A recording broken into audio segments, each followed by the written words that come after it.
Alors là, on a un premier exemple type. Donc, vous avez une équation différentielle avec un second membre qui est de la forme 5u de t. U, c'est la fonction échelon. Et vous avez une condition initiale y de 0 égale 0. Par exemple, vous pouvez avoir ce genre d'équation quand vous résolvez, quand vous considérez un circuit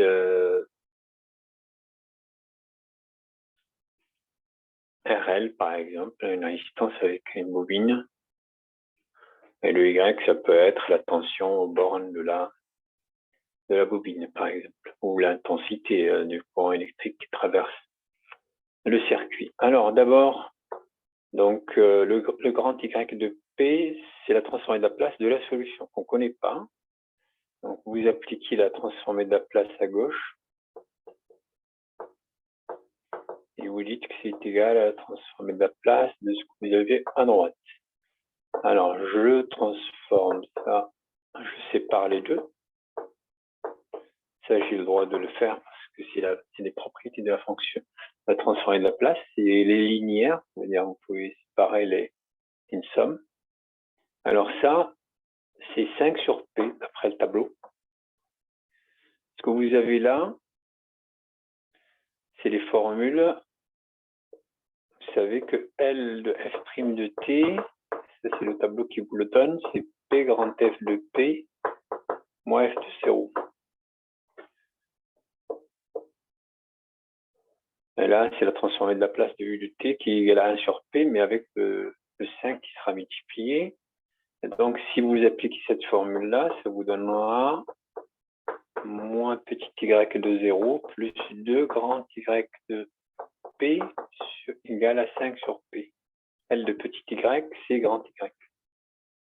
Ce que vous avez là, c'est nul, égal à 0. Donc, il va vous rester P plus 2. Je factorise, parce qu'il y a un facteur commun là, égal grand y de P. Et à partir de là, j'obtiens donc 5 sur P. Je divise des deux côtés par P plus 2. Et donc, j'ai bien répondu à la première question. Alors, la deuxième, maintenant, il faudra partir de cette expression et la mettre au même dénominateur pour arriver au résultat. Alors, je n'aurai pas beaucoup de place.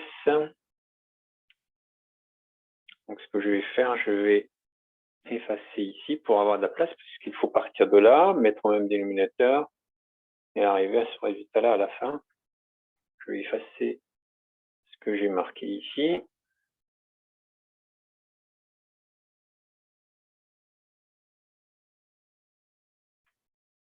Alors, la deuxième question, donc 2,5 sur P. Alors, la mise au même dénominateur, donc ça veut dire dénominateur commun, ce sera le produit de ces deux-là. Donc, je multiplie la première fraction par P plus 2 et je multiplie la deuxième par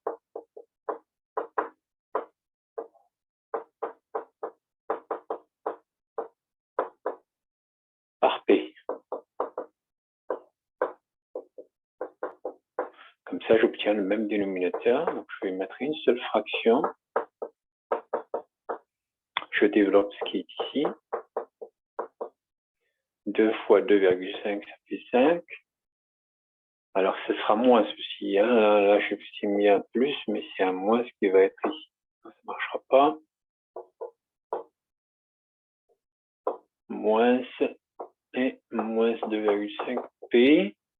Comme ça va simplifier et ça va bien donner 5 sur P plus 2. Et ça, c'est bien grand Y de P d'après la question 1.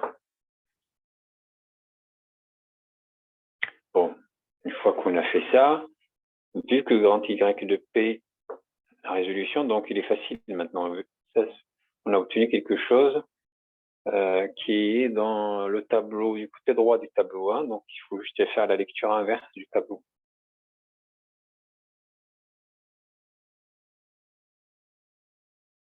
Donc on a grand Y de P «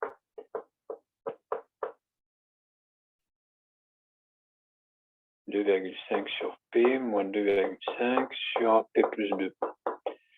Alors, donc y de t, c'est-à-dire l'original, celle qui donne ça sur le tableau, c'est 2,5 u de t moins 2,5, ça c'est un exponentiel moins de t.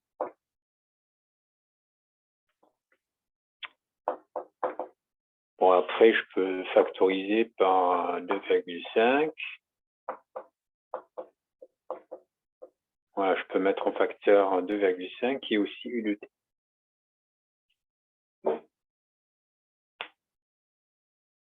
Voilà, donc on a résolu notre équation différentielle en utilisant la transformée de Laplace.